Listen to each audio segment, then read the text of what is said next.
Imagine the scene. It's the 4th century BC, and the world is being reshaped by one man, Alexander the Great. He's a whirlwind of ambition, conquering lands from Greece to India at a dizzying speed. And right there, somewhere in the dust and chaos of his campaigns, is another man, Ptolemy. He wasn't born a prince destined for a throne, but a Macedonian nobleman, clever and steadfast. He was one of Alexander's most trusted companions, a boyhood friend who became a top general. He saw firsthand how Alexander didn't just conquer with swords and spears, he conquered with ideas, spreading Greek culture wherever his armies marched. This, I think, was a lesson Ptolemy never forgot. Ptolemy's early life was a masterclass in survival and strategy. He was there for the epic battles, the sieges of impenetrable cities, and the long, grueling marches across deserts and mountains. He learned more than just military tactics. He learned how to manage vast territories and diverse peoples. He watched Alexander anoint himself a living god in Egypt and saw how that move, which might seem utterly bonkers to us, actually helped him rule. Ptolemy was a student of power, observing how charisma, religion, and a good bit of theatricality could hold an empire together. He was a bodyguard, a general, but most importantly, he was a keen observer, filing away every lesson for a future he couldn't yet imagine. When Alexander the Great died suddenly in Babylon in 323 BC, it was a cataclysmic moment. The empire, which had been held together by the sheer force of his personality, instantly fractured.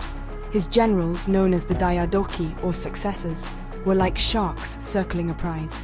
There was no clear air, just a vast, sprawling territory ripe for the taking. While others squabbled over the heart of the empire in Macedon or Asia, Ptolemy made a move that was both incredibly bold and brilliantly cunning. He didn't aim for the whole thing. He aimed for the wealthiest, most stable, and most defensible part of it all, the ancient land of Egypt. This wasn't just a power grab. It was a calculated risk of genius. Egypt was the breadbasket of the ancient world, its annual Nile floods guaranteeing immense agricultural wealth. It was also geographically isolated, protected by deserts and seas, making it easier to defend than the sprawling interconnected lands of Mesopotamia or Anatolia. Ptolemy knew that controlling Egypt meant controlling its grain, its gold, and its strategic ports. He wasn't just claiming a piece of a broken empire. He was choosing the very best piece, a foundation upon which he could build something entirely new, something that would last. His story was just beginning. Ptolemy's first act in securing his new kingdom was audacious and, frankly, a bit macabre. He hijacked Alexander the Great's funeral procession. You see, the plan was to take Alexander's body back to Macedon for a royal burial. But Ptolemy knew that possessing the body of the deified conqueror was a powerful symbol of legitimacy. It was the ultimate PR move. So he intercepted the cortege and diverted it to Egypt. For a while, Alexander's body lay in Memphis, the old capital, before being moved to a magnificent tomb in Ptolemy's new capital, Alexandria. By becoming the guardian of Alexander's remains, Ptolemy was publicly declaring himself the true successor, the one who would carry on the great man's legacy. But holding a famous corpse wasn't enough to make him a king. Ptolemy had to rule, and he did so with remarkable skill. He arrived in Egypt not as a conqueror come to plunder, but as an administrator ready to govern. He kept the existing Egyptian system of bureaucracy largely intact. This was clever. The Egyptians had been running their country with incredible efficiency for nearly 3,000 years, with a complex system of scribes, governors, and tax collectors. Why reinvent the wheel? Ptolemy simply placed his own Greek and Macedonian officials at the very top of this ancient pyramid, ensuring loyalty while allowing the day-to-day business of the kingdom to run smoothly. It was a gentle takeover, not a violent revolution. To truly cement his rule, Ptolemy needed to look the part, and in Egypt the ultimate ruler was the Pharaoh, a divine figure who maintained cosmic order.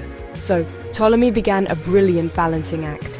To his Greek followers, he was a Hellenistic king, a Basileus, but to his Egyptian subjects, he presented himself as their rightful pharaoh. He participated in traditional Egyptian religious ceremonies, made offerings to the ancient gods, and sponsored the building and restoration of temples. He even adopted the traditional pharaonic titles.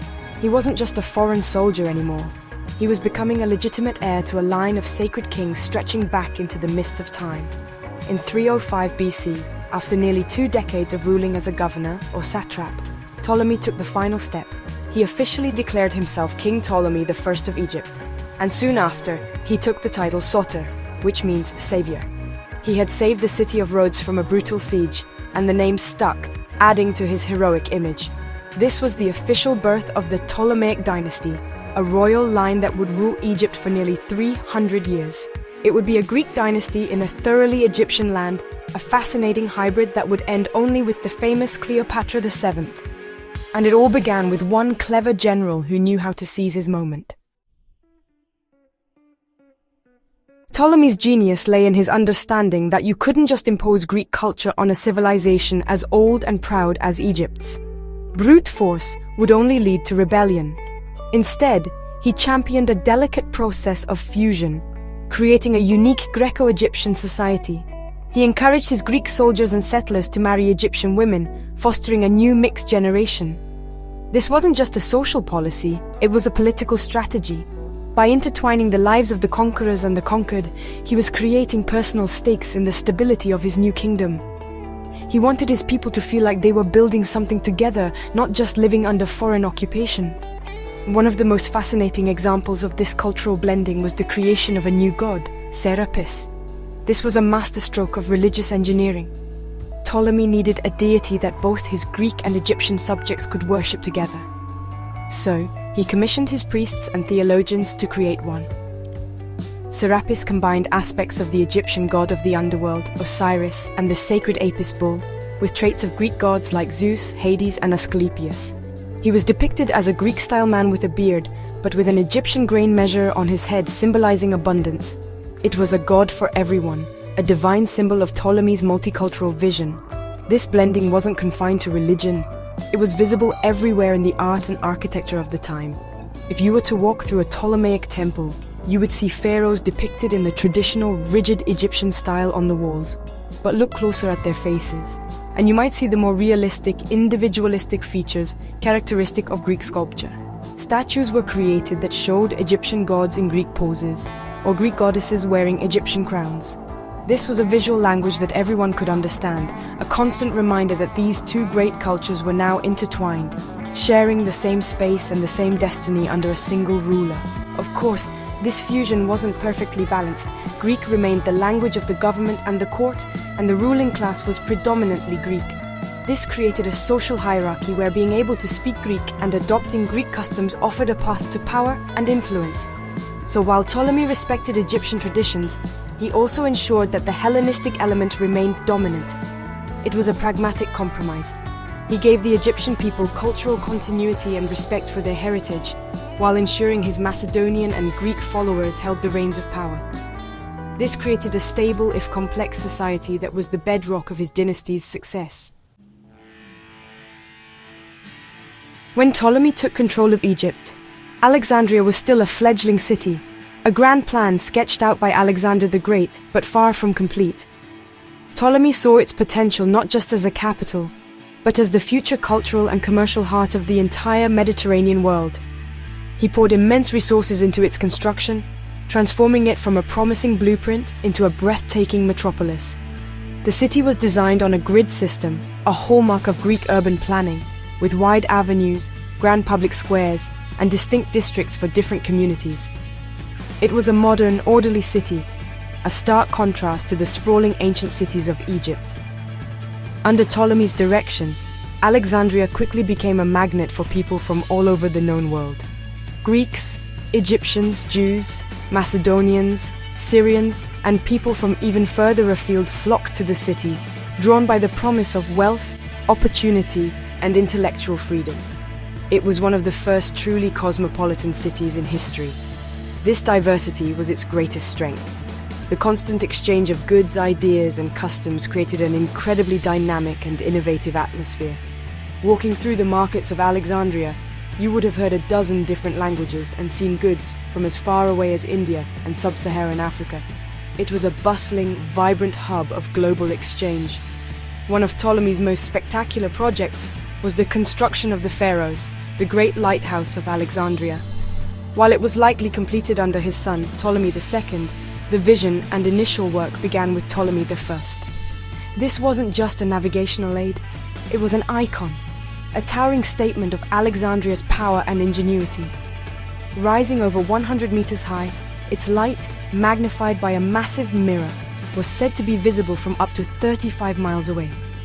It was one of the 7 wonders of the ancient world, a beacon that guided ships safely into the city's bustling harbors and announced to all who approached that they were arriving at the greatest city on earth. Ptolemy understood that a great city needed more than just trade and monuments. It needed to be a center of learning. He deliberately set out to make Alexandria the intellectual successor to Athens. He knew that knowledge was a form of power, and that by attracting the greatest minds of his time, he would enhance his kingdom's prestige and influence. He offered generous patronage, comfortable living conditions, and most importantly, the resources for scholars to pursue their work without distraction. This vision laid the groundwork for Alexandria's golden age, turning it into a city where science, philosophy, and art would flourish for centuries to come. At the very heart of Ptolemy's intellectual project for Alexandria was the foundation of the Museon, or the House of the Muses. This was an institution unlike anything the world had seen before. It wasn't just a school or a temple, but something much grander, a state-funded research institute. Ptolemy invited the most brilliant scholars, poets, scientists, and philosophers from across the Greek world to live and work there. He provided them with salaries, free board, and exemption from taxes. Their only job was to think, to study, to debate, and to push the boundaries of human knowledge. It was, in essence, the world's first government-sponsored think tank. Attached to the museum, and perhaps its most famous component, was the legendary Great Library of Alexandria. Ptolemy I was obsessed with a breathtakingly ambitious goal to collect a copy of every single book in the world. This was an incredible undertaking. His agents were sent across the Mediterranean to buy or copy any scroll they could find. Ships docking in Alexandria's harbor were required to be searched, and any books found on board were confiscated, copied by the library's scribes, and then returned to their owners, with the library keeping the precious original. It was a relentless state-sponsored campaign to centralize the world's knowledge in one place. The impact of the Museon and the library was revolutionary. For the first time, a vast repository of information was gathered and systematically organized. The librarian Callimachus created the Pinakes, a 120-volume catalogue of the library's holdings, which became the first comprehensive bibliography in history. Scholars working there made incredible breakthroughs. Eratosthenes accurately calculated the circumference of the Earth. Euclid wrote the Elements, the foundational text of geometry for the next 2 millennia. Hero of Alexandria experimented with steam power. It was a cauldron of intellectual fire, where the foundations of Western science and scholarship were forged. Ptolemy's vision here was profoundly strategic. By creating this unparalleled center of learning, he made Alexandria indispensable. Anyone who was serious about scholarship had to come to his city.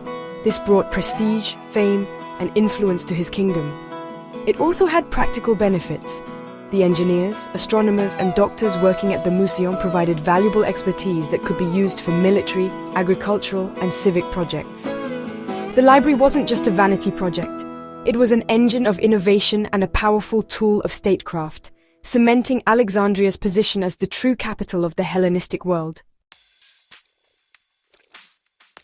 Ptolemy was a visionary, but he was also a pragmatist. He knew that grand cultural projects meant nothing if his kingdom wasn't secure and prosperous. His top priority was to harness Egypt's immense agricultural wealth. The entire economy was based on the grain grown in the fertile Nile Valley. Ptolemy established a highly centralized and efficient system to control its production and distribution. He introduced new crops, improved irrigation techniques, and set up a state monopoly on grain. This meant that the royal treasury, not private landowners, reaped the enormous profits. This river of gold flowing from the river of grain funded his armies, his building projects, and his scholarly institutions. To manage this complex economy, Ptolemy created a vast and sophisticated bureaucracy. He needed an army of clerks, accountants, and inspectors to oversee everything from the planting of fields to the collection of taxes. He also introduced Egypt's first proper coinage system based on the Greek model. Before Ptolemy, Egypt had largely relied on a barter system. The introduction of standardized gold, silver, and bronze coins made trade more efficient and taxation much easier to manage. This monetary revolution integrated Egypt more fully into the wider Mediterranean economy and gave the king even greater control over the kingdom's finances. Religion was another key pillar of his power. We've already seen how he created the god Serapis to unite his people, but his religious policy went much deeper. He shrewdly positioned himself and his dynasty as the patrons and protectors of Egypt's ancient priesthoods. He poured money into restoring crumbling temples and building magnificent new ones, like the famous temple complex at Philae. In return, the powerful Egyptian priests endorsed his rule, declaring him and his successors as true pharaohs in the eyes of the populace. This sacred alliance gave his foreign dynasty a powerful stamp of local approval, which was absolutely crucial for long-term stability. Ptolemy also understood the importance of a strong military. While Egypt was naturally defensible, the Hellenistic world was a dangerous place, with rival generals constantly vying for power. Ptolemy built a formidable army and navy, staffed by Greek and Macedonian mercenaries who were paid handsomely from the state's coffers. He established military colonies, known as klerouches, where soldiers were given plots of land in exchange for their service. This not only secured their loyalty but also helped to spread Greek influence throughout the Egyptian countryside. His military strength ensured that his kingdom was not just a rich prize, but a fortress that few would dare to attack. Ptolemy's reign was not a peaceful stroll in the park. It was a high-stakes, dangerous game of survival. The decades following Alexander's death were marked by the Wars of the Diadochi, a series of brutal conflicts between his former generals. These men, Antigonus I, Seleucus, Lysimachus, were all ruthless, ambitious, and saw themselves as the rightful heir to Alexander's empire. Ptolemy had to navigate this treacherous political landscape, forming alliances, breaking them, and fighting desperate battles to protect his Egyptian kingdom. He was a master of diplomacy, but he was also a hardened commander who wasn't afraid to lead his armies into the fray when necessary. One of his greatest rivals was Antigonus Monophthalmus, or One-Eye, who sought to reunite Alexander's entire empire under his own rule. This made him a direct threat to Ptolemy's independent kingdom in Egypt. The two clashed repeatedly over control of Syria, Palestine, and the seas of the eastern Mediterranean. In one famous instance, Antigonus's son, Demetrius the Besieger, launched a massive invasion of Egypt. Ptolemy, however, had prepared his defenses well.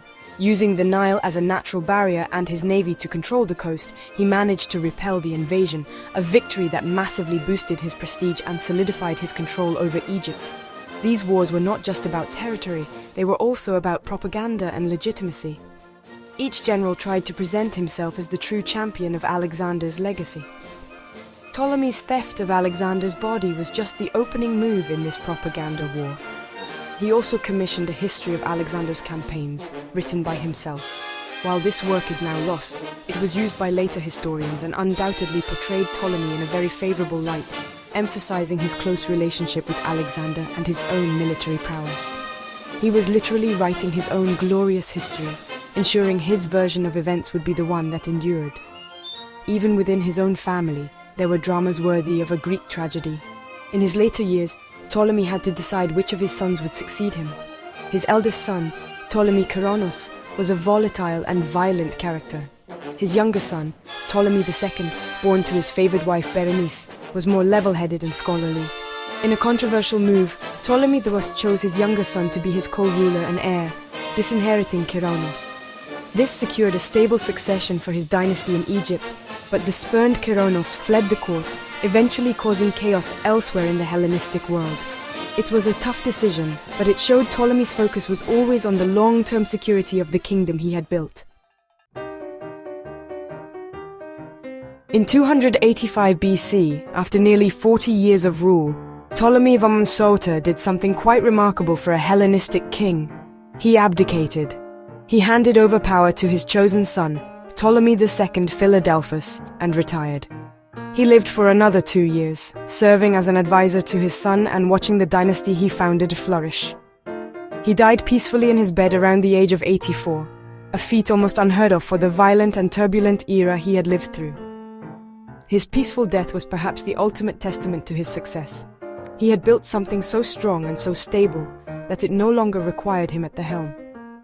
His most tangible legacy was, of course, the Ptolemaic dynasty itself.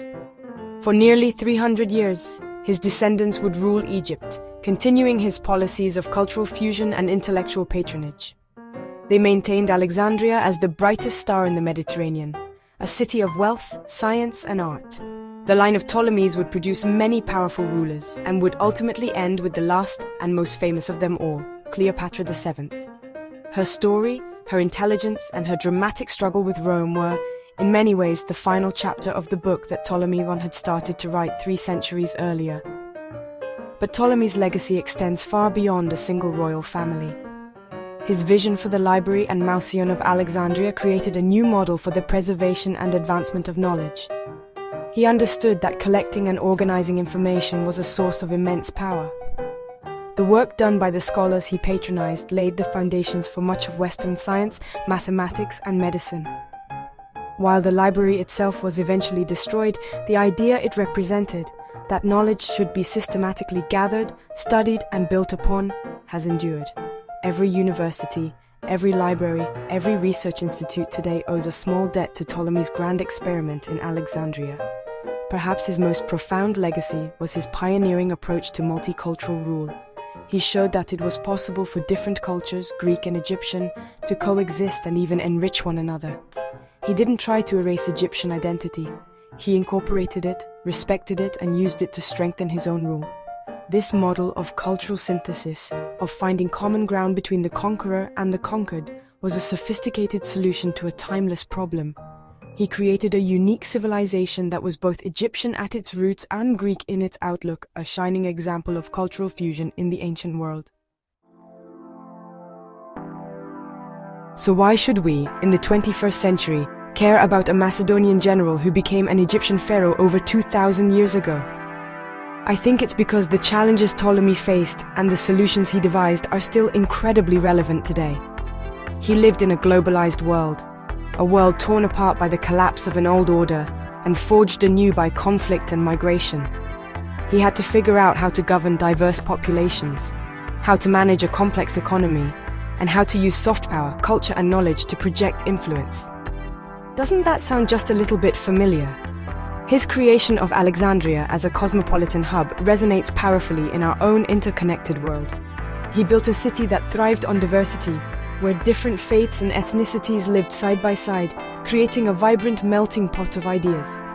In an age where we grapple with questions of multiculturalism and national identity, Ptolemy's Alexandria serves as a historical case study. It reminds us that cities and societies can be powerful engines of innovation when they are open to the world, welcoming to newcomers and willing to embrace a hybrid identity. It was a bold experiment in urban living that still offers lessons. Furthermore, Ptolemy's focus on knowledge as a cornerstone of state power is a lesson that has echoed through the ages.